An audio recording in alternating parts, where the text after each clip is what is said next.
ছোট গল্প চ্যানেলে শুনছেন সত্যজিৎ ফেলুদার রহস্য কাহিনী শকুন্তলার কণ্ঠহার। এখন তৃতীয় পর্ব।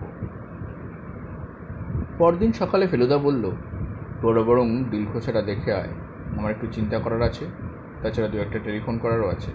সুকিয়াসের সঙ্গে একটা অ্যাপয়েন্টমেন্ট করতে হবে, ইন্সপেক্টর পান্ডেকেও একটা ফোন করব। আমরা দুজনে আজ ট্যাক্সির বদলে একটা টাঙ্গা নিয়ে বেরোলাম। লালমোহনবাবু ভীষণ শখ টাঙ্গা চড়ার, কারণ উনি জানেন বাদশাহ আংটির সময় আমরা টাঙ্গা চড়েছিলাম। টাঙ্গা রওনা হওয়ার পর লালমোহনবাবু বললেন, দিলখুশার ইতিহাসটা একটু জেনে নিই। আমি বললাম, দিলখুশা ঊনবিংশ শতাব্দীর প্রথম দিকে নবাব সাদাত আলীর তৈরি একটা বাগান বাড়ি ছিল। এর আশেপাশে হরিণ চড়ে বেড়াতো। এখন শুধু ব্যাপারটার ভগ্নাবশেষ রয়েছে, আর তার পাশে একটা সুন্দর পার্ক রয়েছে যেখানে লোকে বেড়াতে যায়।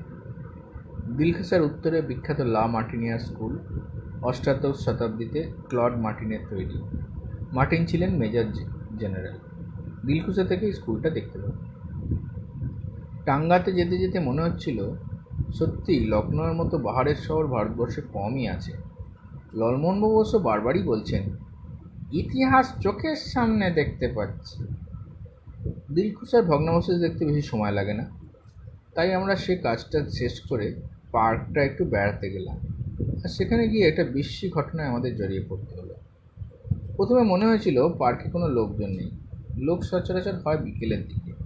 আমরা ফুলবাগানের মধ্যে দিয়ে খানিকটা হাঁটার পর একটা গাছের পেছনে একটা বেঞ্চির খানিকটা অংশ দেখলাম, আর সেই সঙ্গে মানুষের গলার আওয়াজ পেলাম। গাছটা পেরোতেই যে দৃশ্যটা দেখলাম, তাতে আমাদের বুকের ভেতরটা ছ্যাঁত করে উঠল।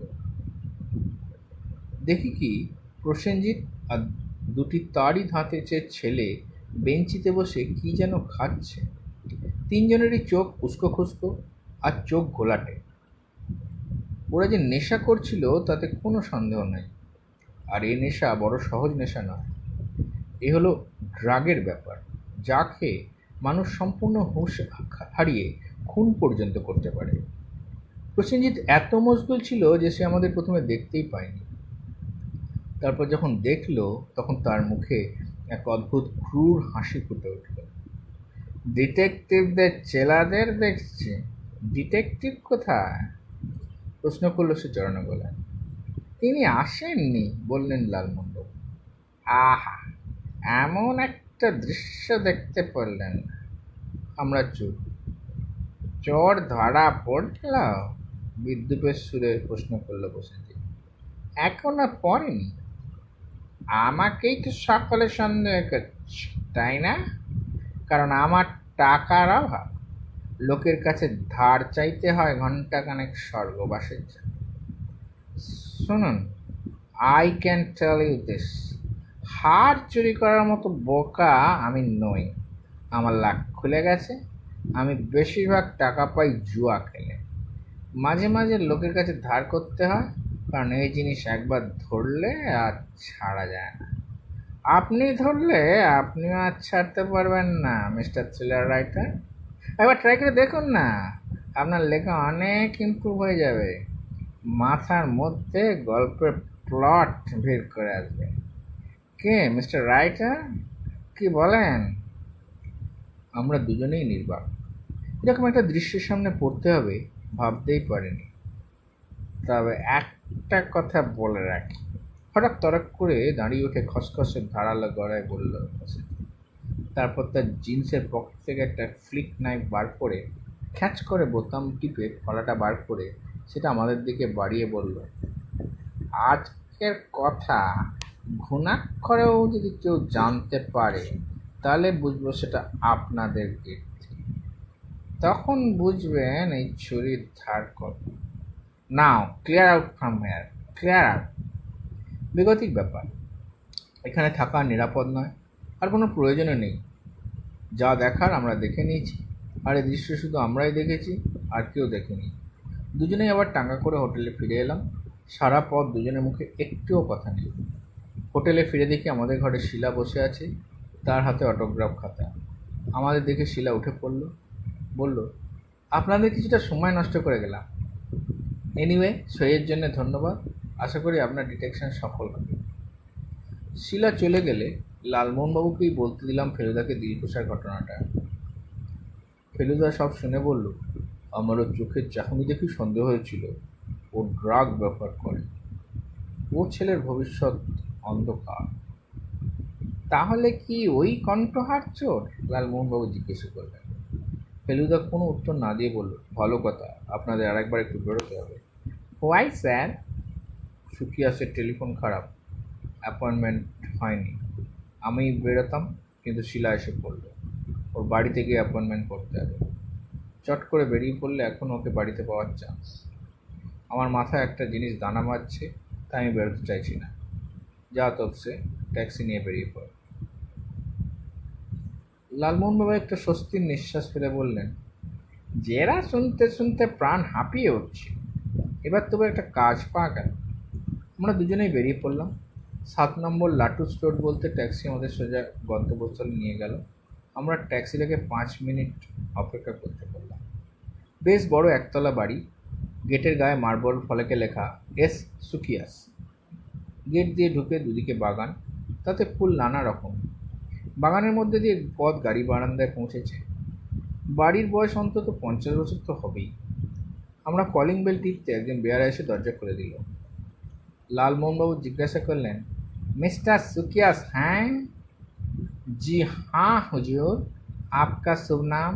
जरा बोलिए, मिस्टर मीटर के पास से 2 आदमी आए हैं 1 मिनट बातचीत के लिए। হিন্দিতে কটা ভুল হলো জানি না, কিন্তু বেয়ারা ব্যাপারটা বুঝে নিল। আমাদের 1 মিনিট অপেক্ষা করতে বলে সে ভেতরে চলে গেল। 1 মিনিট পরে যে বেয়ারা বেরিয়ে এলো, তার চেহারাই পাল্টে গেছে।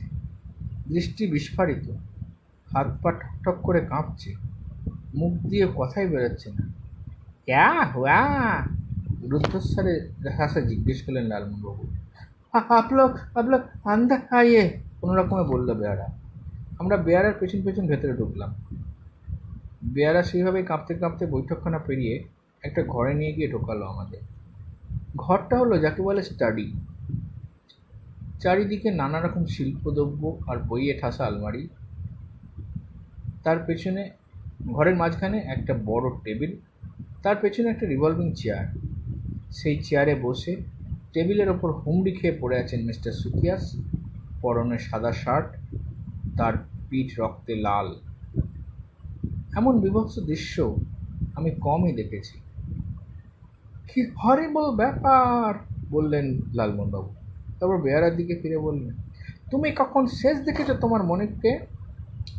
বেয়ারা আমতা আমতা করে যা বললো তাতে বুঝলাম মিস্টার সুকিয়াস সকালে ব্রেকফাস্ট করে এই ঘরে চলে আসেন কাজ করতে। তিনি নিজেই সব করেন, তার সেক্রেটারি নেই বা বাড়িতে অন্য কোনো লোক নেই। বেয়ারা এই সময়টা প্রয়োজন না হলে তাকে ডিস্টার্ব করে না। আজও সেই একই নিয়ম মানা হয়েছে। সকালে কোনো লোক ওনার সঙ্গে দেখা করতে আসেনি? আমি জিজ্ঞাসা করলাম। বেয়ারা মাথা নাড়ল। হ্যাঁ হুজুর,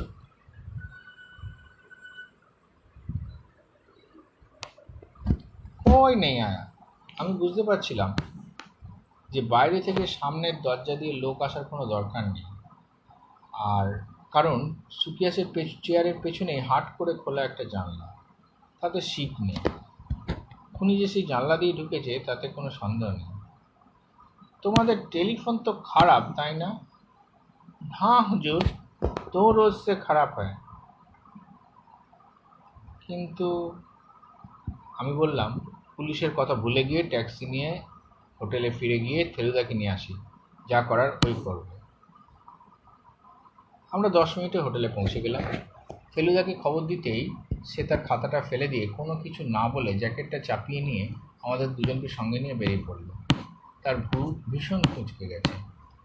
সুকিয়াসের বাড়ি পৌঁছে সে প্রথমে বেয়ারাকে জিজ্ঞাসা করল, তোমাদের ড্রাইভার আছে?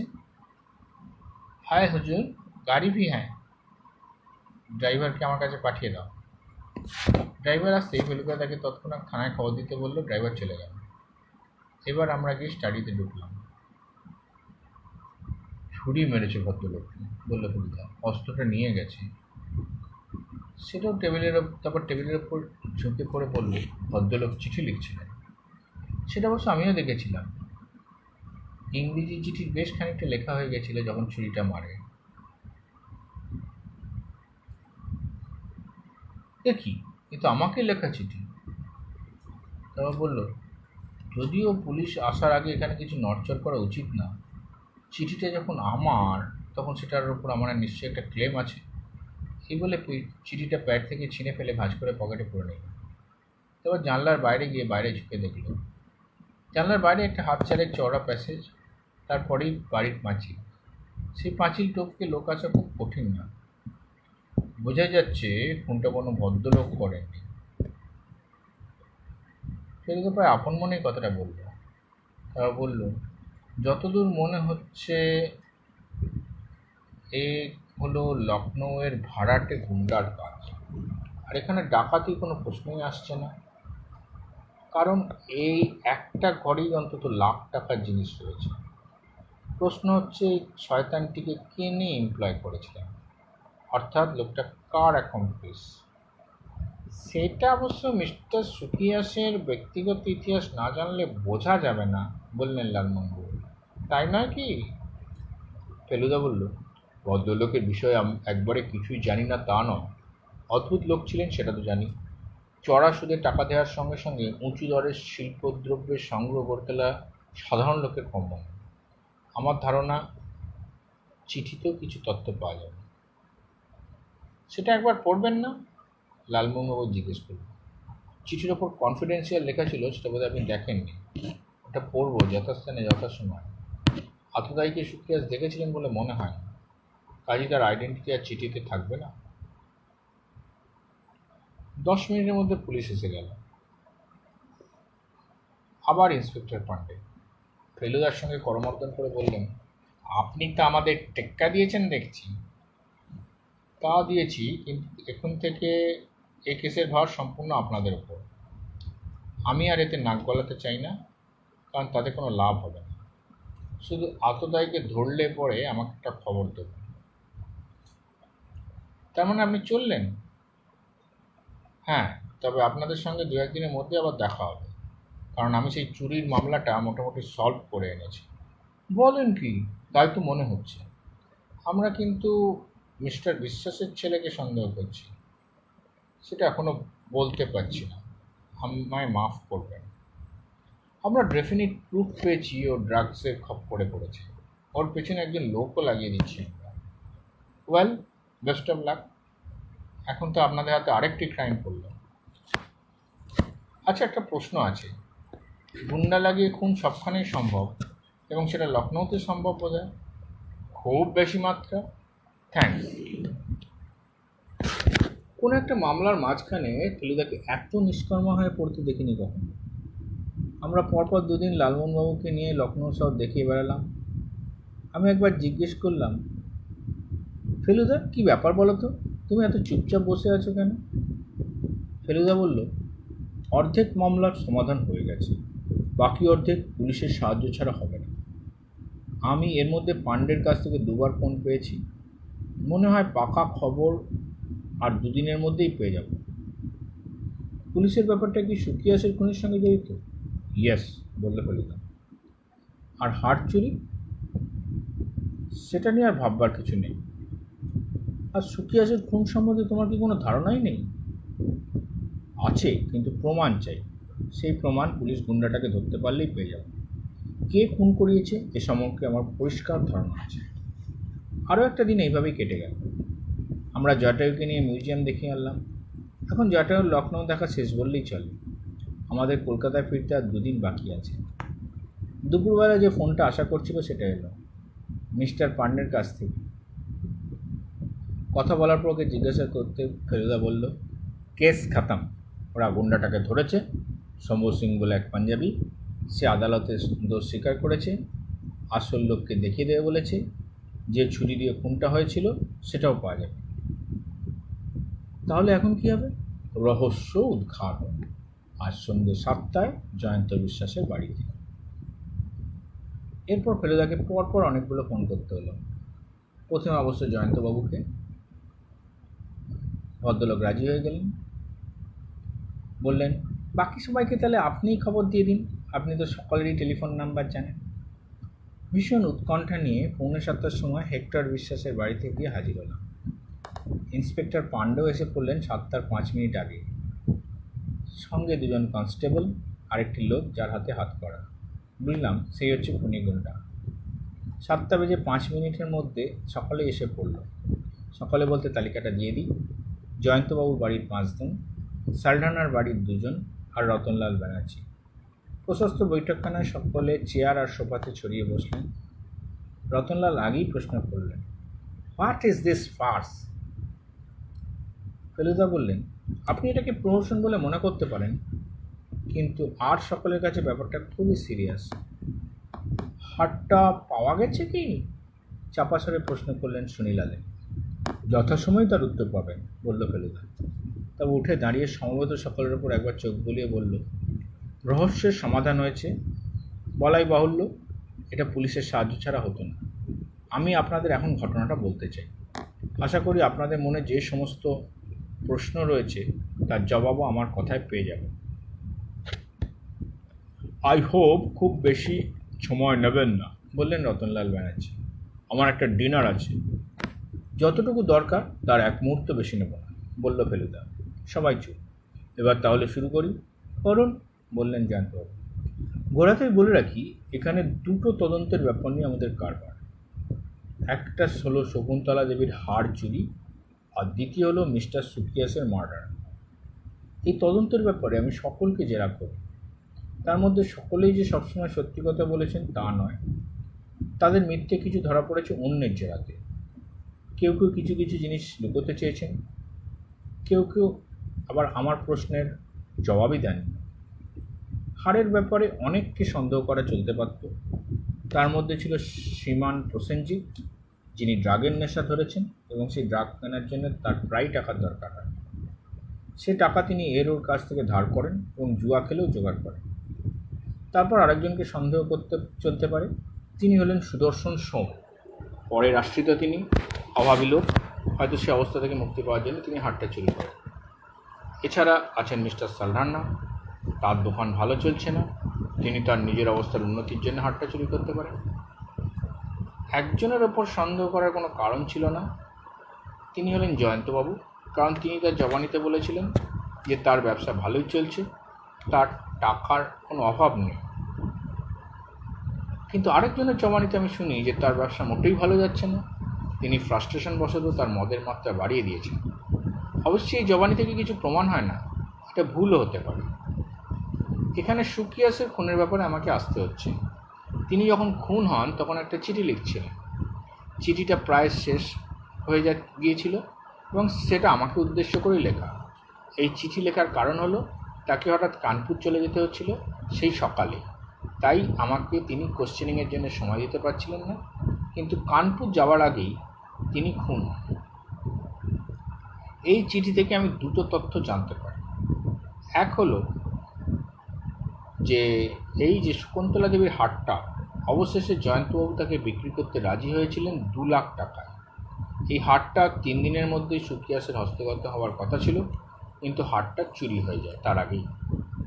দ্বিতীয় তথ্য হলো এই ঘরে সম্ভবত সকলের মধ্যে একজন আছেন যিনি মিস্টার সুকিয়াসের কাছে 50,000 টাকা ধার করেন 1.5 মাস আগে।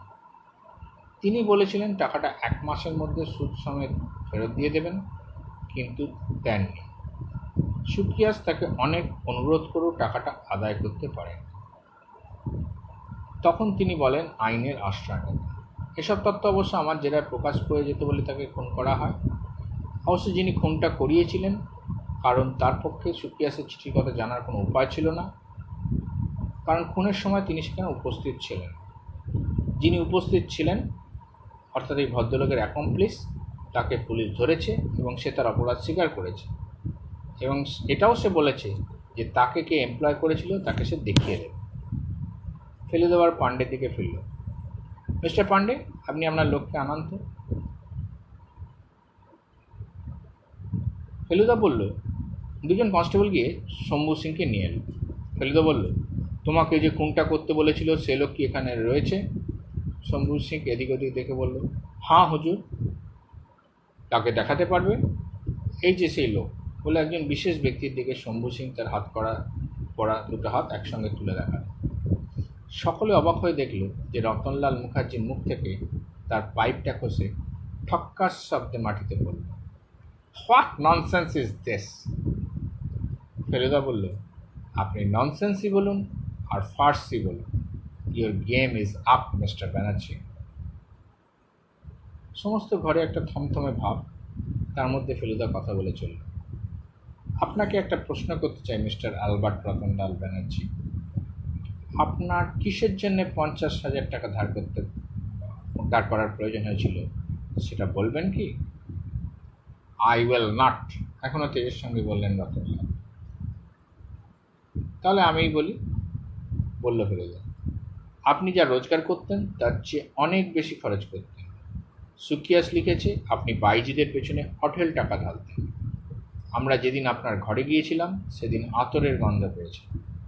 আমার ধারণা আমরা আসার আগে আপনার ঘরে একজন বাইজি ছিলেন, আপনি তাকে ভেতরে পাঠিয়ে দেন। আপনি নিজে আতর ব্যবহার করলে পার্টির দিনে নিশ্চয়ই করতেন, কিন্তু সেদিন কোনো গন্ধ পায়নি। আমার মনে হয় আপনি আপনার পিতামহের স্বভাব পেয়েছিলেন, তারও শেষ জীবনে অর্থাভাব হয়েছিল। আপনিও সেই একই কারণে সুকিয়াসের দ্বারস্থ হয়েছিলেন। ও মাই গড, মাথা হেড করে রুদ্ধস্বরে বললেন Ratanlal. I am finished. Inspector Pandey ও একজন কনস্টেবল তার দিকে এগিয়ে গেল। ফেলুদা বলল, আমার বক্তব্য অবশ্যই এখনো শেষ হয়নি। এখনো একটা রহস্য উদ্ঘাটন হতে বাকি আছে, সেটা হলো শকুন্তলা দেবীর কণ্ঠহার। সেটা জয়ন্তবাবু নিতে চেয়েছিলেন, কিন্তু পারেননি, কারণ সেটা তার আগেই অন্য একজনের হাতে যায়। কার?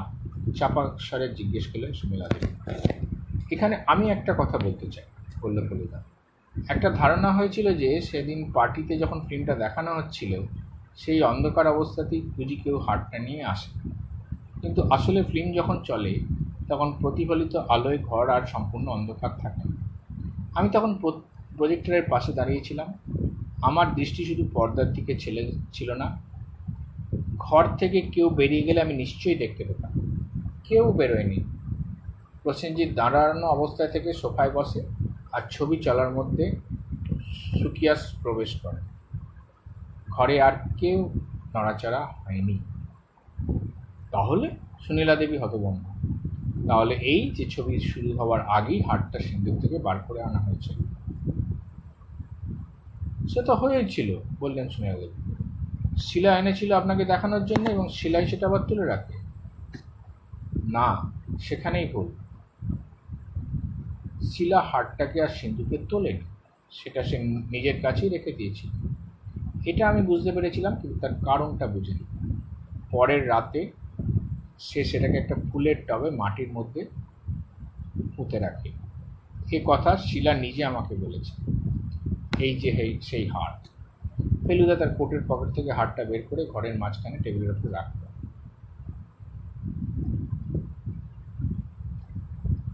ঘরের সকলের মুখ থেকে একটা বিস্ময়সূচক শব্দ বেরিয়ে এল। সুনীলা দেবী বললেন, কিন্তু কিন্তু সে এরকম করলো কেন? কারণ সে তার ঘর থেকে আপনার এবং আপনার স্বামীর মধ্যে কথোপকথন শুনে ফেলেছে।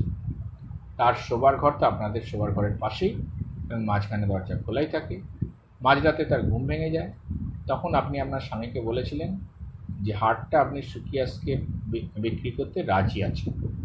এই সিদ্ধান্তে পৌঁছতে আপনার অবশ্য অনেক সময় লেগেছিল, কিন্তু শেষ পর্যন্ত যে আপনি রাজি হয়েছিলেন সেটাও ঠিক। এমন দুর্ঘটনা যাতে না ঘটে তাই শিলা হারটা সরিয়ে রেখেছিল, এবং সে এটা করেছিল বলেই আজও হারটা আপনাদের কাছে রয়েছে এবং আশা করা যায় থাকবে। এমন জিনিস হাতছাড়া করাটাও একটা ক্রাইম। হোটেলে ফিরে এসে লালমোহনবাবু মাথা চুলকে বললেন, মশাই, লাক নাও মানে তো ভাগ্য এখন। তা এখানে ভাগ্যটা কার সেটা তো আমি ঠিক বুঝতে পারছি না। ফেলুদা বললেন, কেন পারছেন না? ভাগ্য আপনার, কারণ আপনি আবার ফেলুমিত্তিরে একটা তারাবাজি দেখতে পেলেন বিনা পয়সা। আমি বললাম, তাছাড়া সুনীলা দেবীদেরও ভাগ্য ভালো যে হারটা তাদেরই রয়ে গেল, থ্যাঙ্কস টু মেরি শিলা। যা বলেছ তপেশ ভাই, বললেন লালমোহন। শিলার মতো মেয়ে বড় একটা দেখা যায় না, তাই না ফেলুবাবু? ফেলুদা বললেন, শকুন্তলা দেবীর হারটা যদি সত্যি করে কেউ কদর করে সে হলো মেরি শিলা বিশ্বাস। পরদিন সকালে ফেলুদা আমার কাঁধ ধরে ঝাঁকুনি দিয়ে আমায় ঘুম থেকে তুলল। আমি ধর্মড়ি উঠে বসলাম। কি ব্যাপার ফেলুদা? ফেলুদার মুখ গম্ভীর।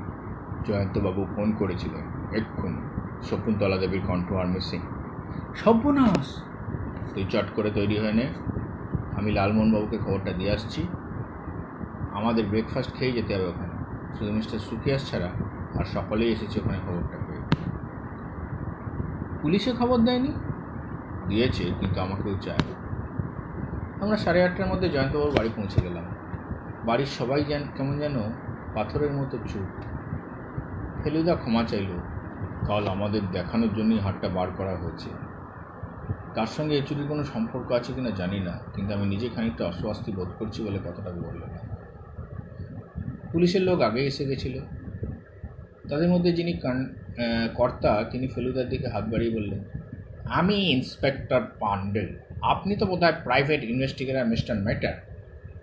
আগে হ্যাঁ, বলল Feluda. I am familiar with your name, বললেন পান্ডেল। আপনার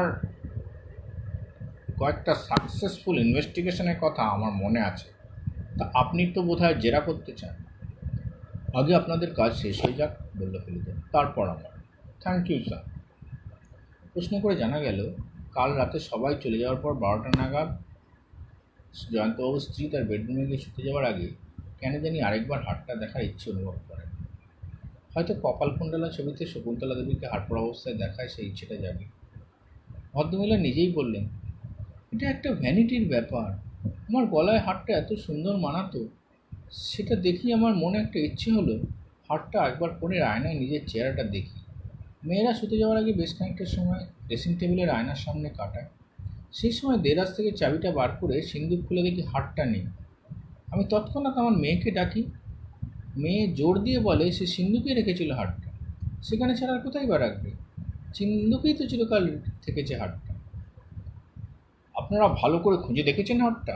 পাণ্ডে জিজ্ঞেস করলেন। কোথায় আর খুঁজবো, বললেন সুনীলা দেবী। ওটা যে কেউ সিন্দুক থেকে বার করে নিয়েছে তাতে কোনো সন্দেহ নেই। আপনাদের বাড়িতে কাল পার্টি ছিল, তাই না? হ্যাঁ, বললেন জয়ন্তবাবু। কটা থেকে কটা পর্যন্ত? 8টা থেকে পৌনে 12টা। মিসেস বিশ্বাস, আপনি কি পার্টির পরেই আপনার ঘরে চলে যান? হ্যাঁ। আর তার কতক্ষণ পরে আবিষ্কার করেন যে হাটটা নেই? মিনিট 15। এর মধ্যে আপনি ঘর ছেড়ে কোথাও বেরোননি? না। অর্থাৎ হাটটা চুরি হয়েছে ডিউরিং দ্য পার্টি।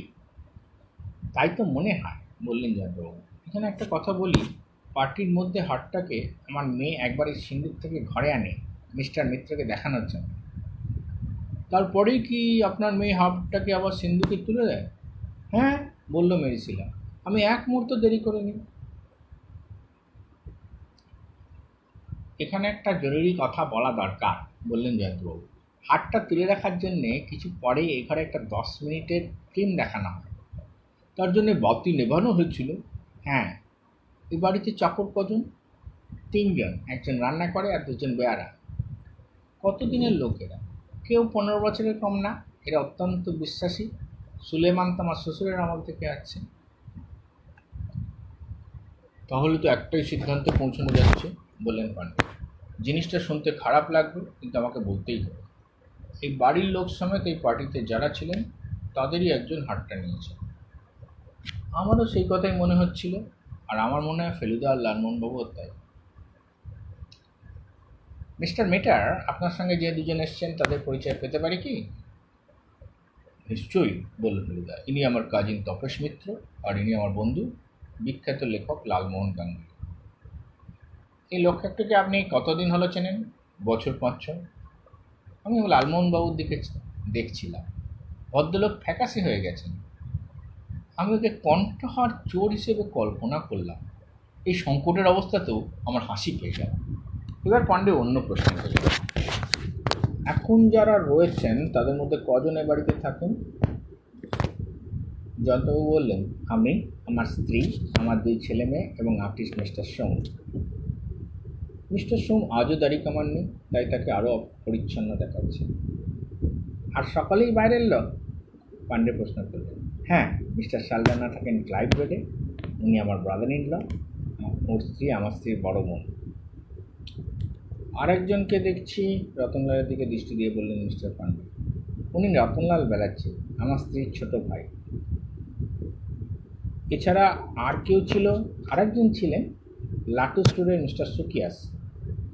উনি অবশ্য নিমন্ত্রিতের মধ্যে ছিলেন না, এমনিই এসে পড়েন। তিনি এসেছিলেন যখন ফিল্মটা দেখানো হচ্ছিল তার মাঝখানে। আলো জ্বালার পরে তাকে আমি দেখি। এই সুকিয়াসের প্রফেশন কি? Is a collector of art object. তাছাড়া তেজারতির কারবার আছে। উনি কি এই হাটটা সম্বন্ধে কোনোদিন ইন্টারেস্ট দেখিয়েছিলেন? উনি এটা কিনতে চেয়েছিলেন, আমরা বিক্রি করিনি। I see. এটা তো বোঝাই যাচ্ছে যে কাল এখানে যারা ছিলেন তাদেরই মধ্যে একজন হাটটা নিয়েছে। এখন কথা হচ্ছে সে হাটটা কোথায়। জয়ন্তবাবু গলা খাঁকড়ে নিয়ে বললেন, আপনি যদি সার্চ করতে চান তাহলে করতে পারেন। এমনকি ব্যক্তিগত খানার তল্লাশিতেও আপনার সম্পূর্ণ স্বাধীনতা আছে। পাণ্ডে বললেন, কত করতেই হবে, সার্চ থেকে মহিলারাও বাদ করবেন না। এই জন্য আমি মেয়ে পুলিশের বন্দোবস্ত করছি। তাছাড়া বাড়িটাও ভালো করে সার্চ করা দরকার। সার্চের ব্যাপারে দেখলাম কেউই আপত্তি করলেন না, খালি সালডানাই বললেন, আমার দোকান খুলতে হবে 10টার সময়, তার মধ্যে আমার সার্চ হয়ে গেলে ভালো।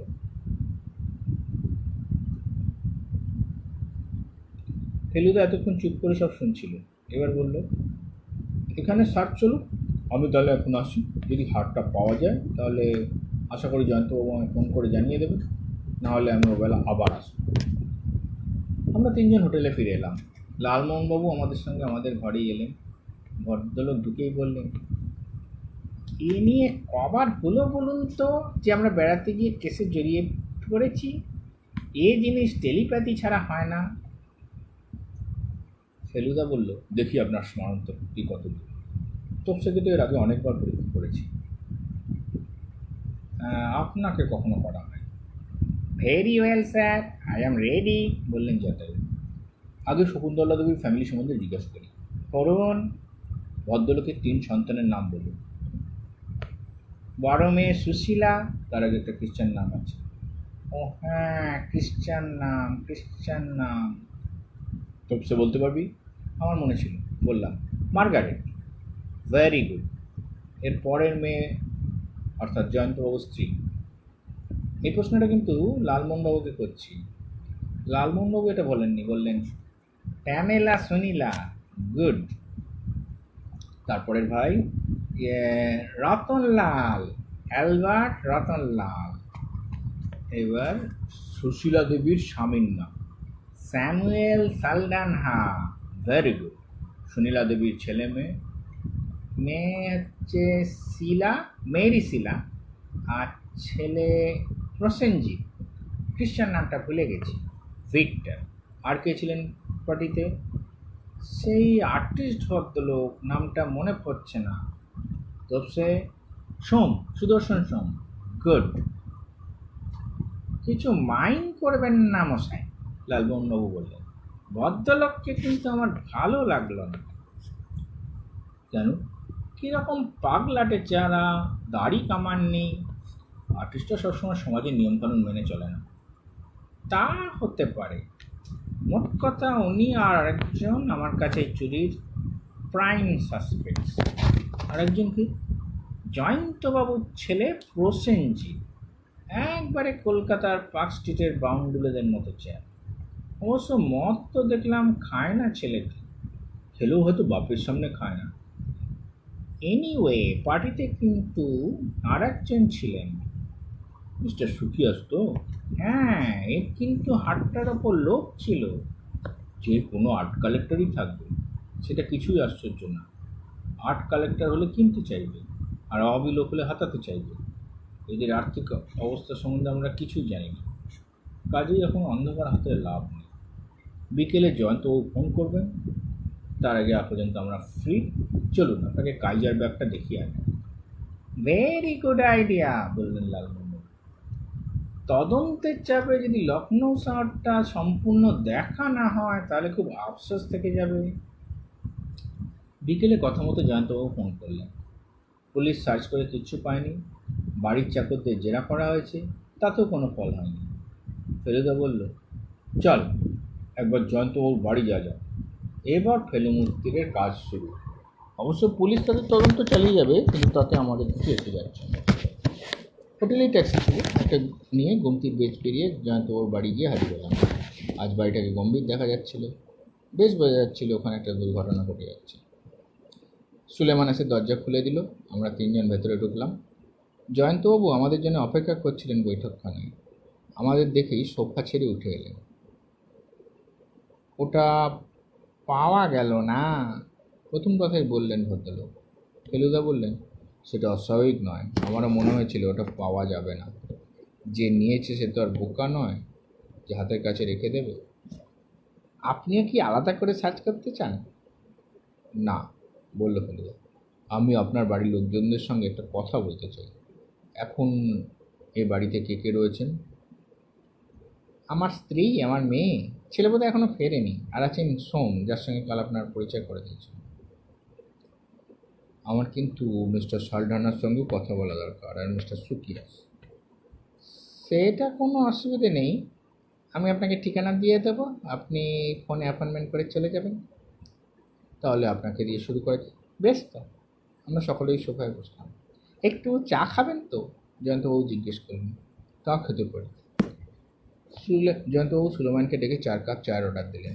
এরপর ফেরত একটা চারমানি হাত ধরিয়ে তার প্রশ্ন শুরু করলেন। আপনি বলছিলেন সুকিয়াস আপনার শাশুড়ির হাটটা কিনতে চেয়েছিল, সেটা কতদিন আগে? বছরখানেক হবে। সুকিয়াস জানলেন কি করে এই হারের কথা? এটা কথা অনেকেই জানে, এককালে খবরের কাগজে বেরিয়েছিল তো। আমার শাশুড়ি মারা যাওয়ার পর তার একটা সংক্ষিপ্ত জীবনী এখানকার পায়োনিয়ার কাগজে বেরিয়েছিল, তাতে হারের কথাটা ছিল। সুকিয়াস এমনিতে মানি লেন্ডার, তেজারতি কারবার করে। ভাবলে মনে হয় এমন লোকের শিল্পের প্রতি কোনো ঝোঁক থাকবে না, কিন্তু সুকিয়াস এ ব্যাপারে বিরাট ব্যতিক্রম। আমি ওর বাড়িতে গেছি, ওর সংগ্রহ দেখেছি, দেখবার মতো সব জিনিস আছে ওর কাছে। ওর রুচি অনবদ্য। আপনি যখন হারটা বিক্রি করলেন না, তখন ওর প্রতিক্রিয়া কী হয়? ও খুবই হতাশায় ছিল। ও 2 লাখ টাকা অফার করেছিল। আমি নিজে হলে কি করতাম জানি না, কিন্তু আমার স্ত্রী হারটার প্রতি বিশেষভাবে অনুরক্ত। কোনো মতেই এটা সেই হাতছাড়া করবে না। আর সেই হারই। জয়ন্তবাবু একটা দীর্ঘশ্বাস ফেললেন। আপনি কাউকে সন্দেহ করেন এই ব্যাপারে?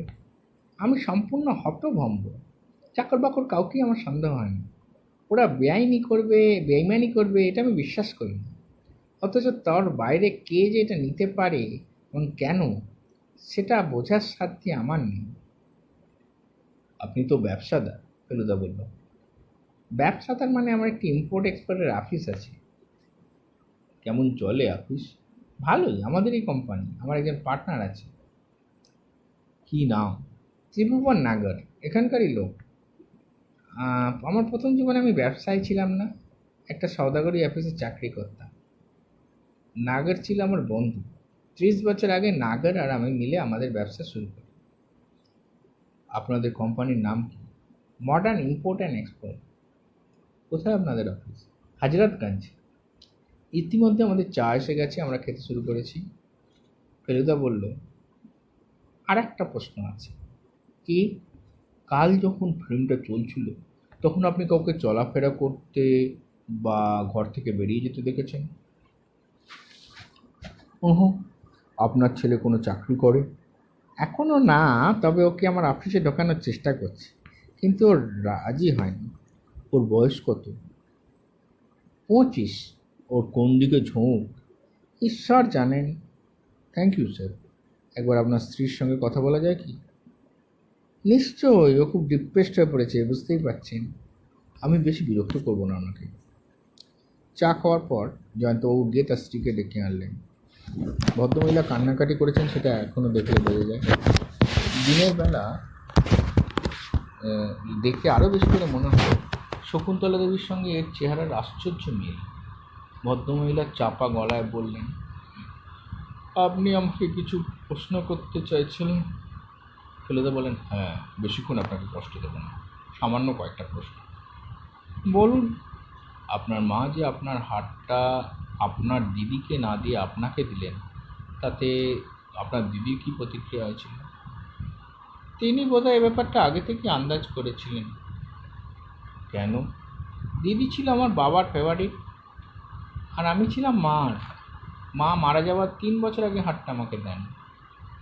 দিদির মনের অবস্থা কী হয়েছিল বলতে পারবো না, কারণ এ নিয়ে আমাদের মধ্যে কখনো কোনো আলোচনা হয়নি। আপনার দিদির সঙ্গে আপনার সদ্ভাব আছে?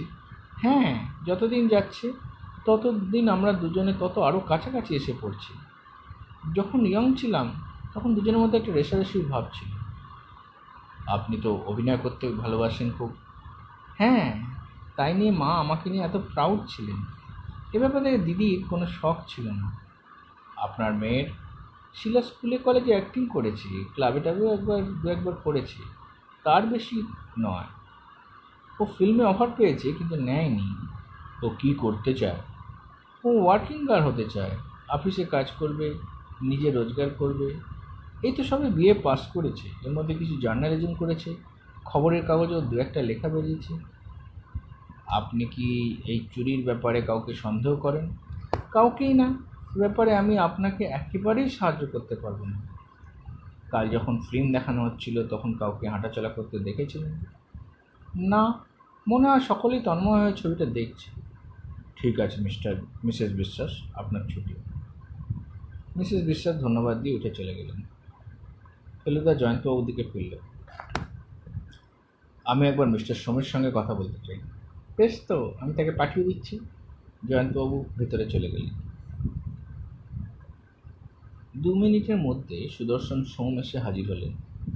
আজ তিনি দাড়ি কামিয়েছেন কোনো একটা সময়, তাই তাকে একটু বরদস্ত লাগছে। তিনি ফেলুদার সামনের সোফায় বসলেন। তার মুখে চুরুট। কাল পার্টিতেও একে চুরুট খেতে দেখেছি। কড়া গন্ধে ঘরটা ভরে গেল। ফেলুদা প্রশ্ন শুরু করল, আপনি কতদিন এই বাড়িতে রয়েছেন? বছর 15 হলো। শকুন্তলা দেবী আমাকে এই বাড়িতে থাকতে বলেন। আপনি এক কথায় রাজি হয়ে যান? পরের আশ্রয় হতে কোনোরকম দ্বিধা সংকোচ বোধ করেন না? তখন আমার অবস্থা খুবই খারাপ হয়ে এসছে। এখন আমার বয়স 67। তখনই আমি 50-এর ওপর। ডান হাতের বুড়ো আঙুলে আর্থ্রাইটিস, তাই ছবি আঁকতে পারছি না। শকুন্তলা দেবীর অনুগ্রহে তো আমার তবু একটা সংস্থান হলো। না হলে আমি যে কী করতাম জানি না। আমার না খেয়ে মরতে হতো। অবশ্য পরের চ্যারিটি ভোগ করছি এই নিয়ে অনেকদিন খুব সচেতন ছিল। মনটা খচখচ করত, কিন্তু এরা আমার উপস্থিতি মেনে নিয়েছিলেন। শিলা আর প্রসেনজিৎ আমাকে খুব ভালোবাসতেন, তাই ব্যাপারটা ক্রমে অভ্যস্ত হয়ে গেছিল। আপনার নিজের রোজগার বলতে কিছুই নেই? দু-একটা পুরোনো ছবি মাঝে মাঝে অল্প দামে বিক্রি হয়, সে তেমন কিছু নেই। সত্যি বলতে কি, আমার আই এম পেনিলেস। জয়ন্তবাবু আমাকে প্রতি মাসে হাত খরচে কিছু টাকা দেন, আর থাকা খাওয়ার ব্যবস্থাটা রয়েছে। চুরুটের অভ্যেসটা অনেক চেষ্টা করেও ছাড়তে পারিনি, তবে অনেক কমিয়ে দিয়েছি। এই চুরির ব্যাপারে আপনার কাউকে সন্দেহ হয়? মিস্টার সেম একটু ভেবে বললেন, চাকরদের কাউকে হয় না। তবে কাকে হয়? মিস্টার সেম আবার চুপ করে গেলেন। ফেলুদা বলল, আপনি ইতস্তত করলে কিন্তু আমার কাজটা আরও কঠিন হয়ে উঠবে। আপনি নিশ্চয়ই চান যে শকুন্তলা দেবীর হাতটা আবার উদ্ধার হোক। তা তো বটেই। তাহলে বলুন আপনার কাউকে সন্দেহ হয় কিনা? একজনকে হয়। কে সে? প্রসেনজিৎ। কেন এ কথা বলছেন? প্রসেনজিৎ আর আগের মতো নেই, সে অনেক বদলে গেছে। আমার ধারণা সে কুসঙ্গে পড়েছে। হয়তো জুয়া খেলে, নেশা করে, তার জন্যে তার টাকার দরকার পড়ে। চাকরি বাকরি তো কিছু করে না, আমার বাপ যা দেন তাকে তার চলে না। সে আমার কাছ থেকে পর্যন্ত টাকা ধার চায়। আমি তাকে অনেক বুঝিয়েছি, কিন্তু আমার কথায় সে কানই দেয় না। I see. কাল যখন সিনেমা হচ্ছিল তখন কাউকে নড়াচড়া করতে বা জায়গা পরিবর্তন করতে দেখেছিলেন? আজ্ঞে না, আমি পর্দায় ছবি ছাড়া আর কিছুই দেখিনি। ঠিক আছে মিস্টার সোম, অনেক ধন্যবাদ। এবার আপনি যদি শিলাকে একটু পাঠিয়ে দেন। মিস্টার সোম শিলার খোঁজে চলে গেলেন। অল্পক্ষণ মধ্যেই শিলা এসে পড়ল। তার পরনে সালোয়ার কামিজ, গায়ে কোনো গয়না নেই, একেবারে আধুনিকা। কী করছিলে শিলা? শিলা সোফায় বসার পর ফেলুদা প্রশ্ন করল, একটা আর্টিকেল লিখছিলাম। খবরের কাগজের জন্য? হ্যাঁ, কী বিষয়? ঘর কী করে সাজাতে হয় তাই নিয়ে।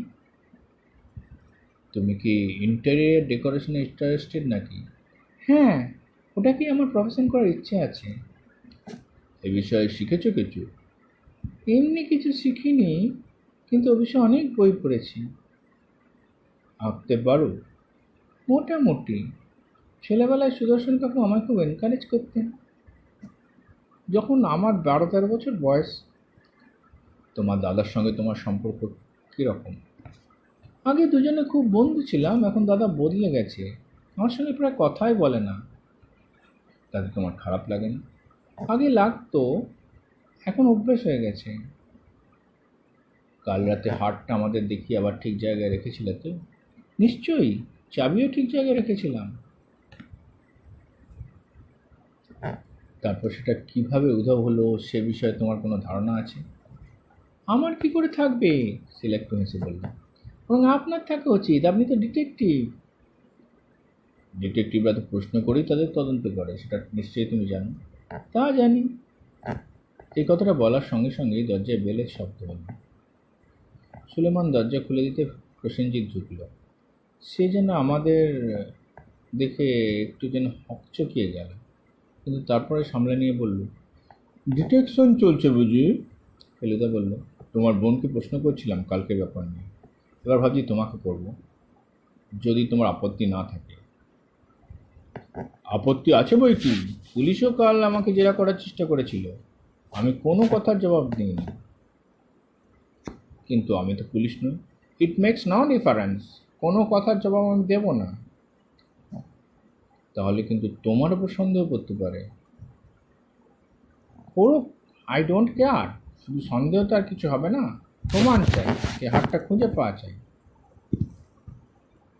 বেশ, তুমি যখন কোঅপারেট করবে না তখন আমাদের দিক থেকে বলার কিছু নেই, আমরা তোমাকে ফোর্স করতে পারি না। ফেলুদা উঠে পড়ল, আর সে সঙ্গে আমরা দুজন। কিন্তু ফেলুদার কাজ শেষ হয়নি। সে বলল, আমি এবার বাড়ির প্ল্যানটা দেখাতে চাই। শিলা বলল, চলুন, আমি আপনাকে ভেতরে নিয়ে যাচ্ছি। যা দেখলাম তা মোটামুটি এই। বৈঠকখানার পরেই খাবার ঘর, তারপর জয়ন্তবাবু আর সুনীলা দেবীর বেডরুম, তার সঙ্গে বাথরুম। এই বাথরুমের দুপাশে আরও দুটো বাথরুম সমেত বেডরুম।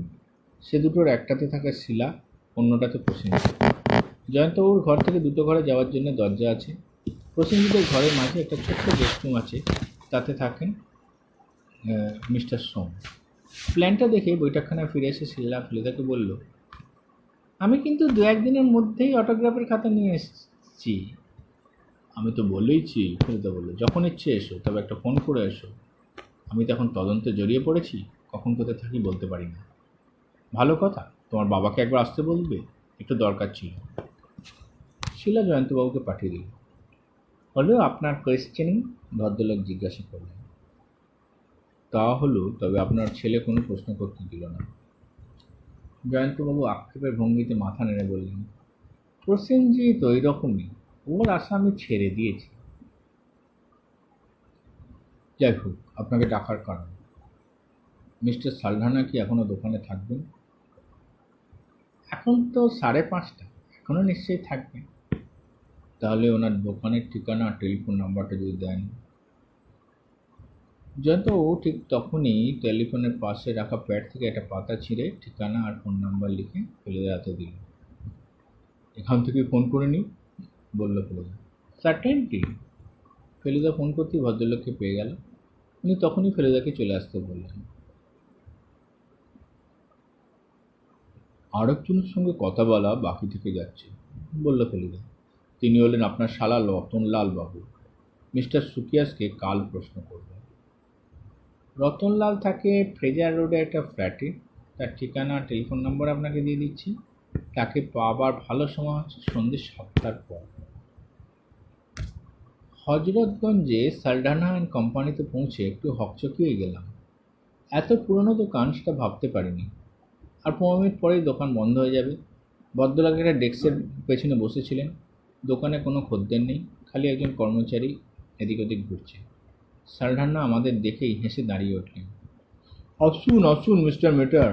আমরা তিনজনে তিনটে চেয়ারে বসলাম। এখানে এসে আপনাকে অসুবিধায় ফেললাম না তো?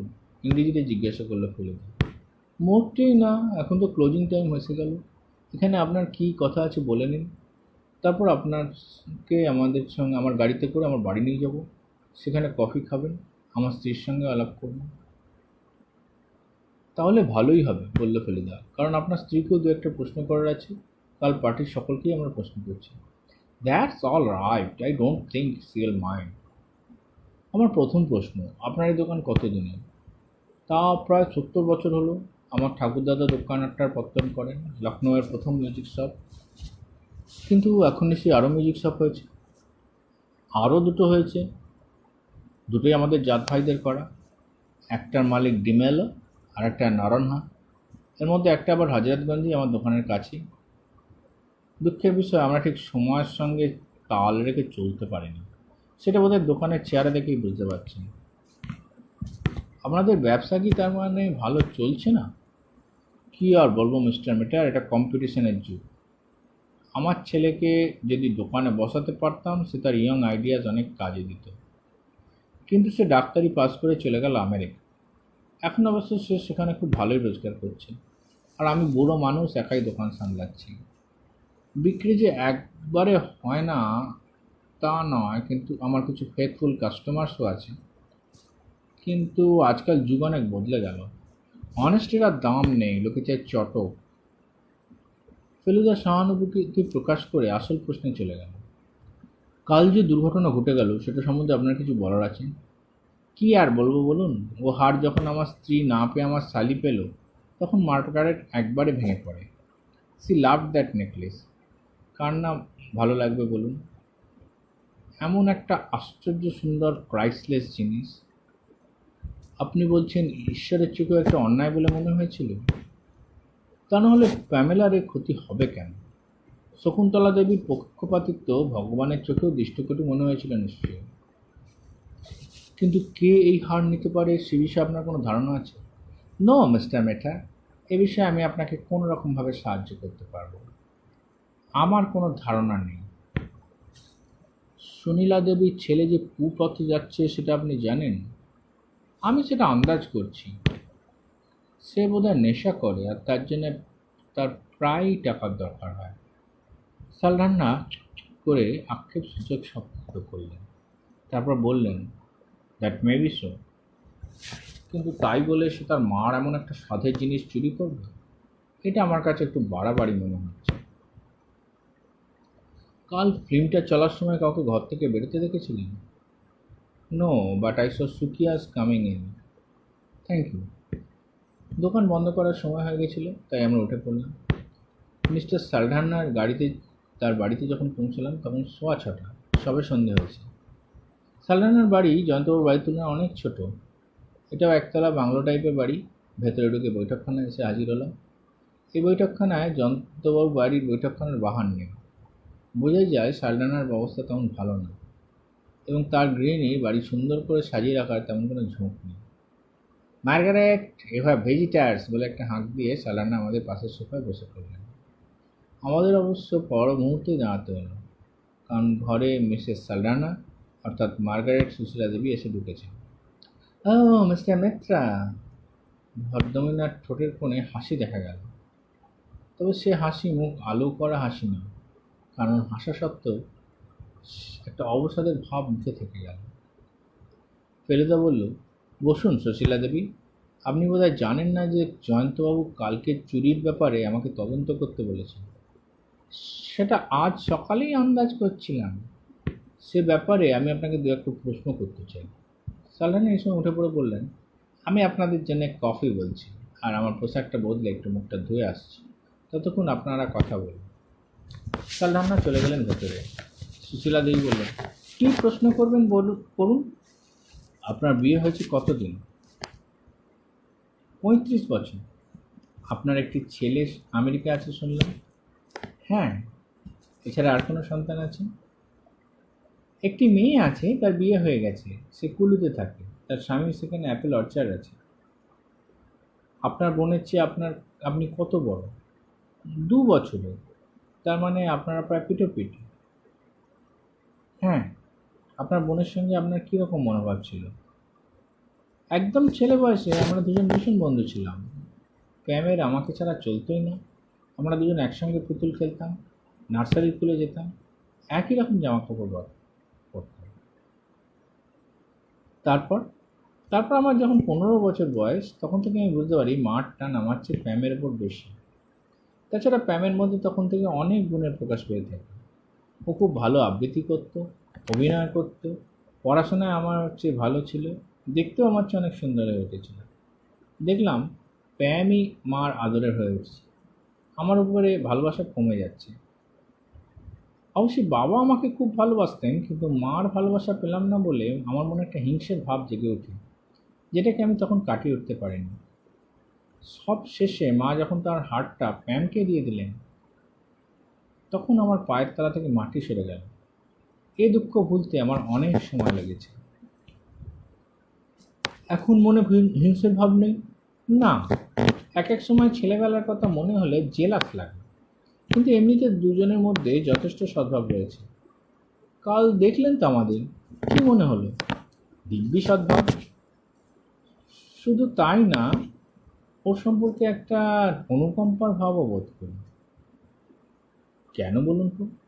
কারণ আমার ভগ্নিপতি, তার টাকা টানাটানি যাচ্ছে, তাই বুঝি। এটা কিন্তু আপনাকে গোপনে বলছি, আপনি আমাদের ওপর সম্পূর্ণ বিশ্বাস রাখতে পারেন। আমার ভগ্নিপতি অনেক দেনা করে ফেলেছেন, সেই সঙ্গে ড্রিঙ্কিং বেড়ে গেছে।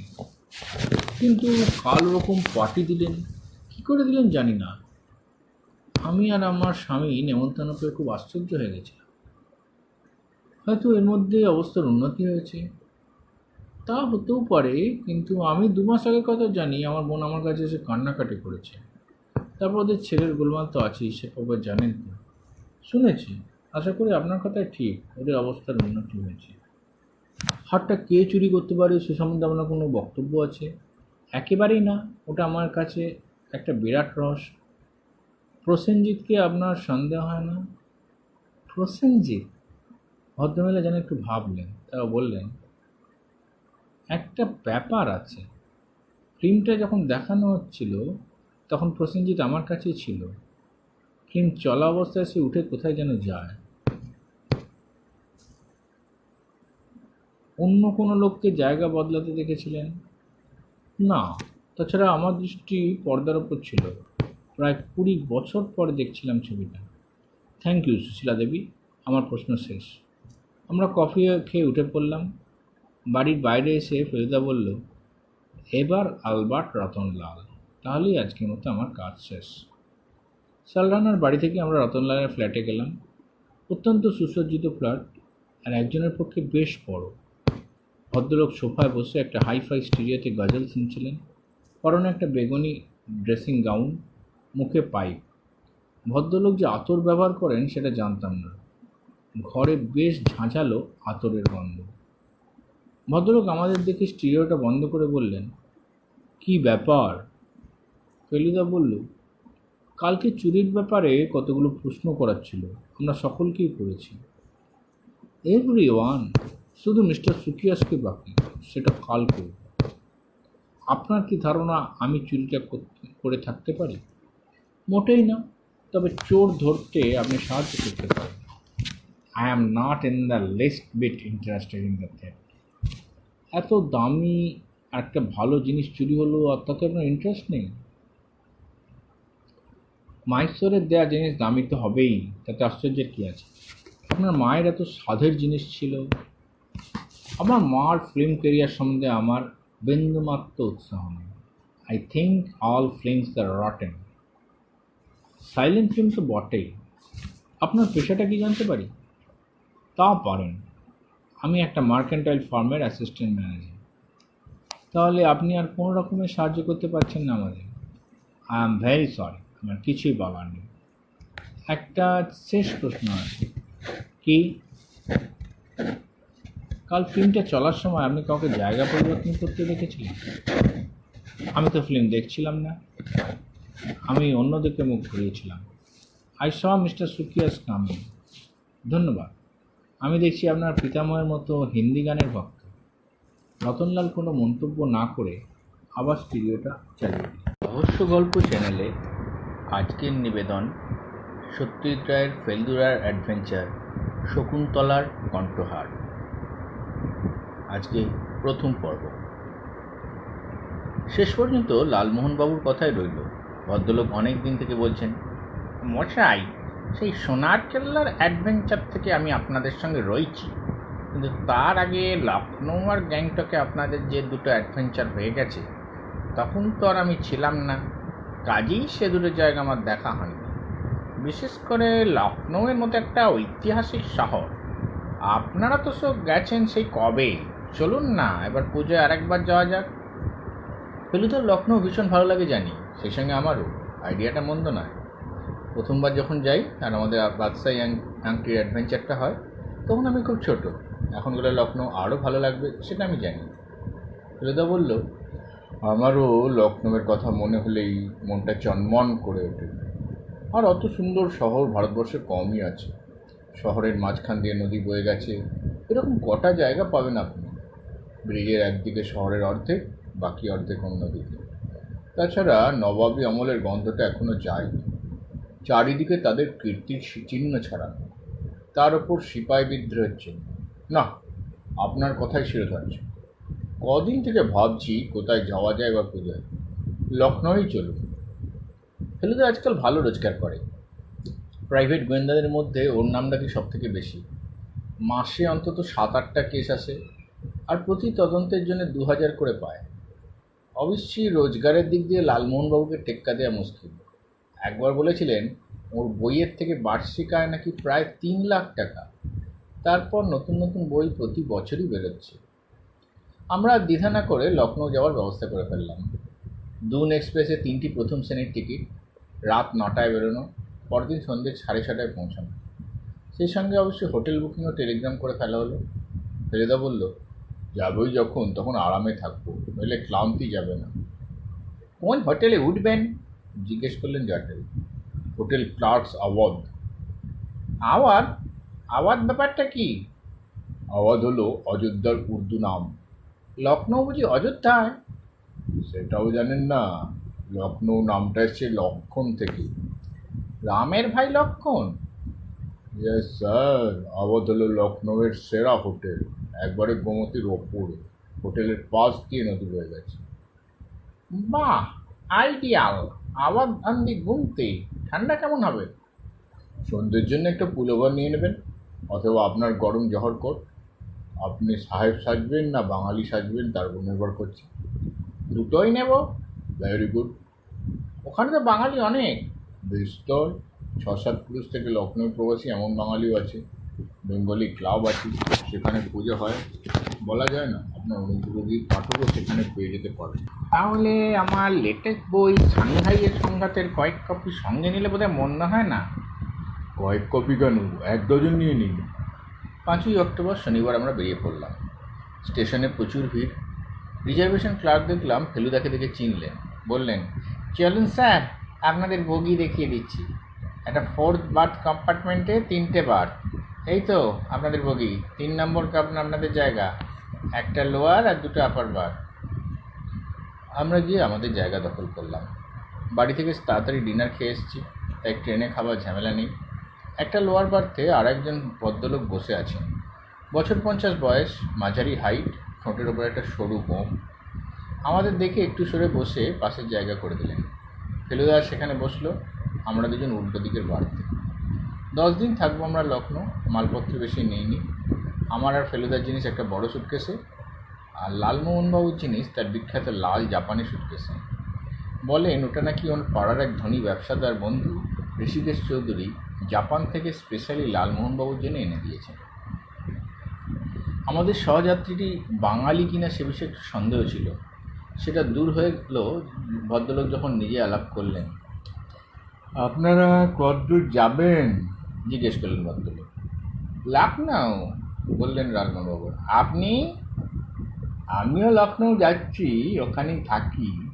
আমরা 3 পুরুষ ধরে ওখানেই আছি। আপনারা কি বেড়াতে যাচ্ছেন? আজ্ঞে হ্যাঁ, বললেন লালমোহনবাবু। এবার ফেলুদা বলল, আপনার সুটকেসে দেখছি 3টি ইংরেজি হরফ লেখা রয়েছে, HJB। এরম অদ্ভুত ইনিশিয়ালস তো বড় একটা দেখা যায় না। আপনার নামটা জিজ্ঞেস করলে আশা করি আপনি বিরক্ত হবেন না।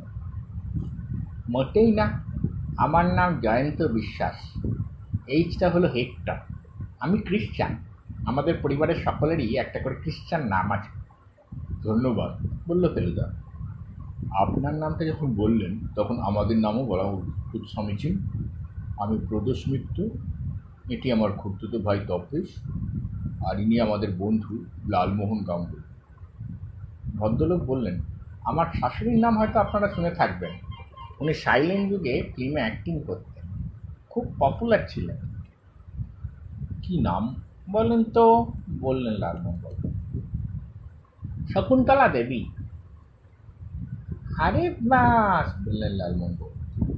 তিনি তো যাকে বলে তখনকার দিনে একজন বিখ্যাত স্টার। আমার একজন প্রতিবেশী আছেন, নরেশ বোস। এখন বয়স হয়েছে, তবে যুবা বয়সে তিনি ফিল্মের পোকা ছিলেন। তার কাছে বাঁধানো বায়োস্কোপ পত্রিকা দেখেছি, তাতে শকুন্তলা দেবীর বিস্তর ছবি আছে। তার সম্বন্ধে লেখাও রয়েছে অনেক। তিনি বোধহয় বাঙালি ছিলেন না। না, অ্যাংলো ইন্ডিয়ান বলতে পারেন। আসল নাম ছিল ভার্জিনিয়া রেনল্ডস। তার বাবা টমাস রেনল্ডস ছিলেন আর্মিতে। তিনি লখনৌতেই পোস্টেড ছিলেন। চোস্ত উর্দু বলতে পারতেন। তিনি একজন মুসলমান বাইজিকে বিয়ে করেন। তাঁরই মেয়ে হলো ভার্জিনিয়া। হাইলি ইন্টারেস্টিং, বললেন লালবাবু। কিন্তু তিনি তো বোধহয় টকিতে অভিনয় করেননি। না, এদেশে টকি আসার আগেই তিনি বিয়ে করে ফেলেন একজন বাঙালি খ্রিস্টানকে। তারপর প্রথম সন্তান হওয়ার পরই শকুন্তলা দেবী ছবির কাছ থেকে অবসর গ্রহণ করেন। তার প্রথম দুটি সন্তান ছিল মেয়ে, তৃতীয়টি ছিল ছেলে। আমি দ্বিতীয় মেয়েকে বিয়ে করি 1960-এ। আমার বড় শালি বিয়ে করেন একটি গোয়ানকে। আমার ছোট শালা বিয়ে করেন। এতদিন লখনৌতে থাকবার জন্যেই বোধহয় ভদ্রলোকের বাংলায় একটা পশ্চিমার টান এসে গেছে, যদিও ভাষায় কোনো গণ্ডগোল নেই। এবার ফেরত একটা প্রশ্ন করল, কোনো এক মহারাজা শকুন্তলা দেবীকে একটা মূল্যবান উপহার দিয়েছিলেন, তাই না? আপনি ঠিকই বলেছেন, বললেন জয়ন্ত। মাইসোরের মহারাজা শকুন্তলার অভিনয়ে মুগ্ধ হয়ে তিনি তাকে একটি বহুমূল্য কণ্ঠহার উপহার দেন। তখনকার দিনে এই দাম ছিল লাখখানেকের মতো। কিন্তু আপনি কি করে জানলেন? যদ্দূর মনে হয় শকুন্তলা অভিনয় করতেন আপনার জন্মের আগে। তা তো বটেই, বলল ফেলুদা। কিন্তু বছর 15 আগে আমি খবরের কাগজে একটা খবর পড়ি, এই হার চুরি হয়েছিল, তারপর পুলিশটা উদ্ধার করে। ঠিক কথা। তখনও শকুন্তলা দেবী বেঁচে। তিনি মারা গেছেন 3 বছর আগে, 78 বছর বয়সে। মারা যাবার পরেও এই হাটটার কথা কাগজে বেরিয়েছিল। কিন্তু আপনি সেই 15 বছর আগের খবরের কথা মনে আছে? আপনার মেমোরিতে খুব শার্প দেখছি। ক্রাইমের খবর আমি বহুদিন দিয়ে খুব উৎসাহ নিয়ে পড়ি, আর পড়লে আমার মনেও থাকে। আসলে কথাটা বলেই গেলাম, আমার পেশাটি হচ্ছে ক্রাইমের সঙ্গে জড়িত। ফেলুদা পকেট থেকে একটা কার্ড বার করে জয়ন্তবাবুর হাতে দিল। ভদ্রলোকের চোখ কপালে উঠে গেল। প্রাইভেট ইনভেস্টিগেটর, তাই বলুন। আপনার নামটা চেনা চেনা লাগছিল। আপনার তো একটা ডাক নামও আছে। হ্যাঁ, ফেলু। ফেলু, ইয়েস, ফেলুদা। আমার মেয়ে আপনার বিশেষ ভক্ত। আপনার সব অ্যাডভেঞ্চার কাহিনী তার পড়া। বাংলা সে এমনিতে একেবারেই পড়ে না, কিন্তু আপনার বইগুলো পড়ে। যাক, আপনার সঙ্গে আলাপ হয়ে ভালো লাগলো। এবার ফেলুদা লালমোহনবাবু পরিচয়টা দিয়ে দিল। বলল, এর নাম লখনৌ অবধি পৌঁছেছে কিনা জানি না, তবে ইনি বাংলার একজন বিশেষ জনপ্রিয় থ্রিলার রাইটার। জটায়ু ছদ্মনামে এনার উপন্যাস বের। বাহ, দুজন বিখ্যাত লোকের সঙ্গে ট্রেনের কামরা আলাপ হয়ে গেল, একটু আশ্চর্য ব্যাপার। লখনৌতে আপনার উঠেছেন কোথায়? ক্লার্কস আওয়াজ। আমি থাকি নদীর ওদিকে, বাদশা বাড়ি। আমি আপনার সঙ্গে যোগাযোগ করব। একদিন আমাদের বাড়িতে খেতে আসতে হবে আপনাকে। আমার স্ত্রী খুব ভালো মোগলাই রান্না রান্নে, আর আমার মেয়ে তো ফেলুদাকে দেখে থ্রিল্ড হয়েছে। আপনাদের তিনজনেরই আশা চাই কি? নিশ্চয়ই নিশ্চয়ই, বলল ফেলুদা। আর সেই সঙ্গে আশা করি বিখ্যাত কন্ট্রাক্টও দেখা যাবে। সে তো খুব সহজ ব্যাপার, আর হারটা আমার কাছেই আছে, অর্থাৎ আমার স্ত্রীর কাছে। কেন? ছোট মেয়ের কাছে কেন? বড় মেয়ের কাছে নয় কেন? কারণ ভার্জিনিয়া তার ছোট মেয়ের উপর বেশি টান ছিল, আর অনেক দিন ছিল এই ছোট মেয়ের, অর্থাৎ আমার স্ত্রী সুনীলা। অবশ্যই সেসব গুণের সদ্ব্যবহার সে করেনি। বিয়ের পর পুরো গৃহিণী বনে গিয়েছিল। বিয়ে না করলে হয়তো ফিল্মের চান্স নেই, কারণ তার অভিনয় দক্ষতা ছিল যথেষ্ট। আপনার স্ত্রীর নাম সুনীলা বললেন? ওনার কোনো ক্রিশ্চিয়ান নাম নেই? হ্যাঁ হ্যাঁ, ওনার পুরো নাম প্যামেলা সুনীলা। রাত 10টার মধ্যেই ঘুমিয়ে পড়ে সকাল 6টায় উঠে মুখ টুক ধুয়ে বক্সারে ব্রেকফাস্ট খেলাম। মোগলসরাই আসবে 9:45। লাঞ্চ খাবো প্রতাপগড়ে রাত 12টার, সাড়ে 12টার সময়।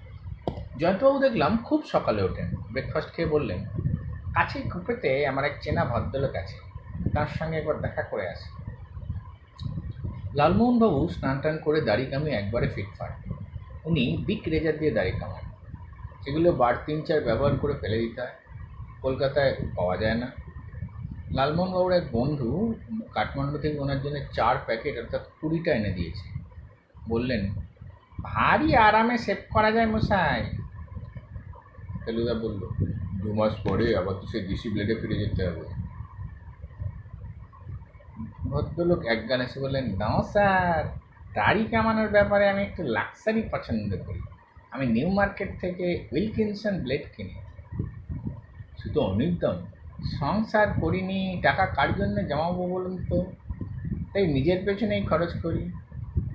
আমাদের পেছনেও কম খরচ হয় না আপনার। আপনার গাড়ি আমরা প্রায় ব্যবহার করি। মশাই, 3 জনের 1জন মাস্কেটিয়ারের গাড়ি আর 2জন চড়বে না, এই কখনো শুনেছে কেউ?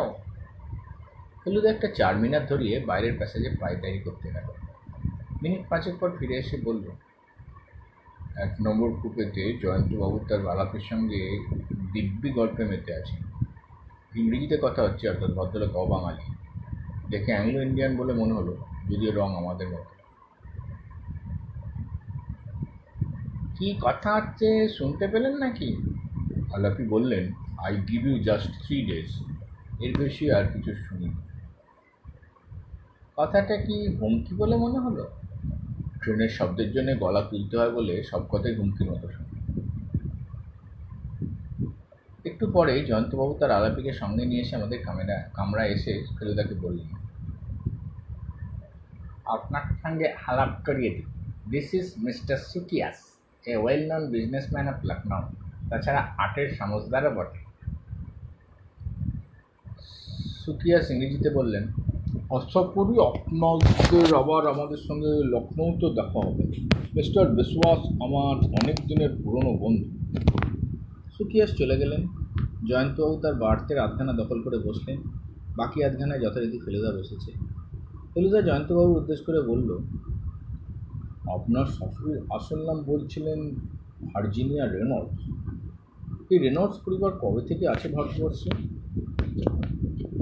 জয়ন্তবাবু বললেন, ভার্জিনিয়ার ঠাকুরদাদা জন রেনল্ড ভারতবর্ষে আসেন 1827 খ্রিস্টাব্দে। তখন তার বয়স 19। তিনি বেঙ্গল রেজিমেন্টে যোগ দেন। 1857 সিপাহী বিদ্রোহের সময় তিনি লখনৌয়ে পোস্টেড ছিলেন। যুদ্ধে যথেষ্ট বীরত্বের পরিচয় দিয়ে একেবারে শেষ দিকে সিপাহীদের কামানের গোলায় তিনি প্রাণ দেন। তার ছেলে টমাসও বেঙ্গল রেজিমেন্টে ছিলেন। তিনি উর্দু শিখে একদম ভারতীয় বনে গিয়েছিলেন। রাজার হালে থাকতেন, নিজের বাড়িতে রেগুলার বাইনাচের আসর করতেন, ফার্সিতে তামাক খেতেন, পান খেতেন, আতর মাখতেন, এমনকি মাঝে মাঝে দেশি পোশাকও পরতেন। অবশেষে ফরিদা বেগম নামে এক কথক নাচিয়েকে ভালোবেসে ফেলে তাকে বিয়ে করেন। বাড়িতে মুসলমান কেতা চালু হলো। লোকে টমাসকে বলতো টমাস বাহাদুর। টমাসের প্রথমে 2টি ছেলে হয়, নাম এডওয়ার্ড আর চার্লস। এরাও ছোটোবেলা থেকে উর্দু বলতো। এরা কেউই আর্মিতে যোগ দেয়নি। এডওয়ার্ড উকিল হয়, আর চার্লস আসামের চা বাগানে ম্যানেজারি করতে যায়। সে আর লখনৌতে ফেরেনি। টমাসের 3য় সন্তান ছিল ভার্জিনিয়া। উনি ছোটোবেলা থেকে উর্দু আর ইংরেজি একসঙ্গে শিখেছিলেন। গায়ের রংটা ছিল সাহেবের মতো ফর্সা, কিন্তু চুল আর চোখ ছিল কালো। তাই যখন ছবিতে দিশি চরিত্রে অভিনয় করতেন তাকে বেমানান লাগত না। আগেই বলেছি, ভার্জিনিয়া একজন বাঙালি খ্রিস্টানকে বিয়ে করেন। এনার নাম ছিল পার্সিভাল মতিলাল ব্যানার্জি। আসলে উনি ছিলেন শকুন্তলার ছবির প্রডিউসার। উনি আমার শাশুড়িকে ছবিতে নামান। স্ত্রীর ছবি থেকে উনি অনেক টাকা করেন। সত্যি বলতে কি, ভার্জিনিয়ার বাবা টমাস নবাবি করে শেষ জীবনে বেশ অর্থকষ্ট ভোগ করেন। তখন ভার্জিনিয়া তার ফিল্মের রোজগার দিয়ে বাবাকে সাহায্য করে। পার্সিভাল আর ভার্জিনিয়া 3টি সন্তান জন্মায়। বড় আর মেজো হলো মেয়ে, ছোটটি ছেলে। বড়টির নাম মার্গারেট সুশীলা। তিনি যে একজন গোয়ার অধিবাসীকে বিয়ে করেন সে কথা আগেই বলেছি। এর নাম স্যামুয়েল সালডান। এনার একটি বাদ্যযন্ত্রের দোকান আছে। দ্বিতীয় মেয়ে প্রেমেলা সুনীলাকে আমি বিয়ে করি 1960। আমার ইম্পোর্ট এক্সপোর্টের ব্যবসা আছে। আমার মেয়ে কথা তো আগেই বলেছি। আমার একটি ছেলেও আছে, তার নাম হচ্ছে ভিক্টর প্রসেনজিৎ। মেয়েটির নাম মেরি শিলা। ছেলেটিকে আমার অফিসে ঢোকাতে চেয়েছিলাম, কিন্তু সে রাজি হয়নি। সে নিজের পথে নিজের মর্জি মতো চলে। শিলা 2 বছর হলো ইজবেলা থোবান কলেজ থেকে বিয়ে পাস করতে পারে। ভালো অভিনয় করতে পারে, বাংলা ইংরেজি 2। তবে ওর আসল ইন্টারেস্ট হলো জার্নালিজম। 2-1টা ইংরেজি কাগজে লেখা বেরিয়েছে, বেশ ভালো লেখা। ভদ্রলোক ফেলুদাকে একটা সিগারেট অফার করে নিজে একটা ধরালেন। লালমোহনবাবু যে সিগারেট খান না সেটা উনি জানেন। ফেলুদা বলল, অদ্ভুত ইতিহাস, হাইলি রোমান্টিক, বললেন লালমোহনবাবু। শকুন্তলা দেবীর কণ্ঠহারটা কি আপনার স্ত্রী কখনো পড়েছেন? ফেলুদা প্রশ্ন করল। 2-1টা পার্টিতে পড়েছেন, তবে সচরাচর একটা সিন্ধুকেই তোলা থাকে। দেখলে বুঝবেন জিনিসটা কি মহিম। আমি তো না দেখে থাকতে পারছি না, বললেন লালমোহনবাবু। আরও 3-4 ধৈর্য ধরুন, বললেন জয়ন্তবাবু। আমরা 3 দিন হলো লখনৌতে এসেছি। প্রথমবারের কথা বারবার মনে পড়ছে। সেই বাদশাহী আংটি, মিস্টার শ্রীবাস্তব, বনবিহারীবাবুর আশ্চর্য চিড়িয়াখানা, হরিদ্বার আর লক্ষ্মণ ঝুলার পথে আমাদের অ্যাডভেঞ্চারের শিহরণ জামা লাগানো ক্লাইম্যাক্স। সেবার অবশ্যই আমরা হোটেলে থাকিনি। খুব সম্ভবত ক্লার্কস অবধ হোটেল তখন তৈরি হয়নি। হোটেলটা সত্যিই ভালো। আমরা পাশাপাশি একটা ডাবল আর একটা সিঙ্গেল রুমে আছি। 2 ঘরের জানলা দিয়ে গোমতী নদী দেখা যায়। নদীর ওপারে পশ্চিমে যখন সূর্য অস্ত যায়, সে দৃশ্য দেখবার মতো। হোটেলের খাওয়াও দুর্দান্ত ভালো। আমরা অনেক জায়গায় অনেক হোটেলে থেকেছি, কিন্তু এত ভালো খাওয়া কোনো হোটেলে খাইনি। এই 3 দিনে লালমোহনবাবু লখনৌয়ের প্রায় বেশিরভাগ দ্রষ্টব্যই দেখে নিয়েছেন। আমরা প্রথমে গেলাম বড়াই বড়ায়। এই থাম ছাড়া বিশাল হলঘর দেখে এবারও মাথা ঘুরে গেল। লালমোহনবাবুর মুখ হাঁ হয়ে গেছে, কথা বেরোচ্ছে না। শুধু বললেন, ব্রাভো নবাব সাহেব লখনৌ। তারপর ভুলভুলাইয়া দেখে ভদ্রলোকের ভিড়মি খাওয়ার জোগাড়। এই গোলকধাঁধায় নবাবরা তাদের বেগমদের সঙ্গে লুকোচুরি খেলতেন শুনে ওর চোখ ছানা বড়া হয়ে গেল। আরও চমক এলো রেসিডেন্সিতে। এর তো ইতিহাস চোখের সামনে ভেসে উঠছে মশাই। গোলাগালির শব্দ পাচ্ছি, বারুদের গন্ধ পাচ্ছি। সিপাহীদের এত এলেন ছিল যে এরকম একটা বিল্ডিংকে একেবারে ঝাঁঝরা করে দিয়েছিল। 4র্থ দিনে সকালে একটু বাজারে গিয়েছিলাম এখানকার বিখ্যাত মিষ্টি ভুনা প্যাড়া কিনতে। হোটেলে ফিরে দেখি ঘরে একটা ছাপানো নেমন্তন্ন চিঠি রয়েছে। পাঠিয়েছেন হেক্টর জয়ন্ত বিশ্বাস। আগামী শুক্রবার অর্থাৎ পরশু তাদের বিয়ের রৌপ্য জয়ন্তী উপলক্ষে মিস্টার অ্যান্ড মিসেস বিশ্বাস আমাদের ডিনারে ডেকেছেন। নিমন্ত্রণ চিঠির সঙ্গে একটা আলাদা কাগজে রাস্তার প্ল্যান আর কোনখানে বাড়ি সেটা ছাপা রয়েছে। বাড়িটা যে নদীর ওদিকে সেটা ভদ্রলোক আগেই বলেছিলেন। প্ল্যান দেখে বাড়ি খুঁজে বার করায় কোনো অসুবিধা হওয়ার কথা না। বিকেলে জয়ন্তবাবু নিজে ফোন করলেন।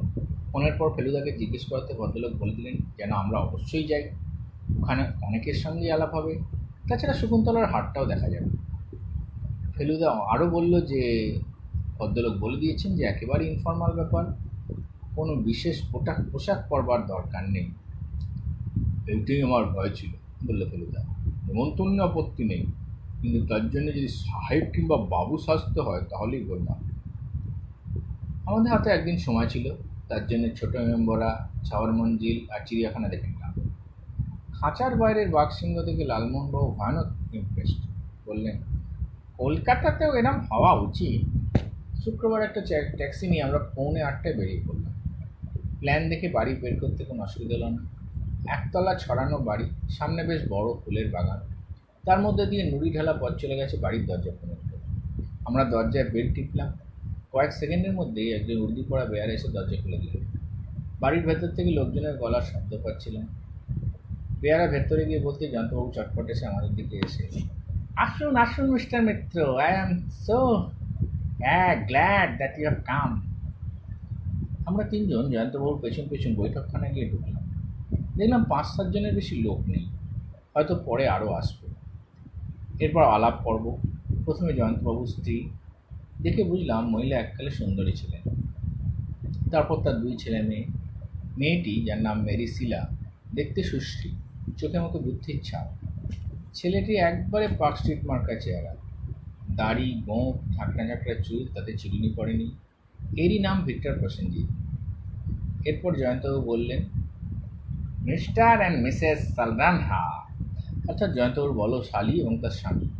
ভদ্রমহিলা মোটা হয়ে গেছেন, ভদ্রলোক আবার তেমনই রোগা, দাড়ি গোঁফ কামানো, 60-এর কাছাকাছি বয়স। এই সালডানারই বাজনার দোকান আছে, ইনি গোয়ার অধিবাসী। আপাতত এই কজনই রয়েছেন ঘর। ঘরটা বেশ বড়, আর সব থেকে আশ্চর্য লাগলো দেখে যে ঘরের একদিকে একটা সিনেমা স্ক্রিন টাঙানো রয়েছে, আর অন্যদিকে রয়েছে একটা প্রজেক্টর।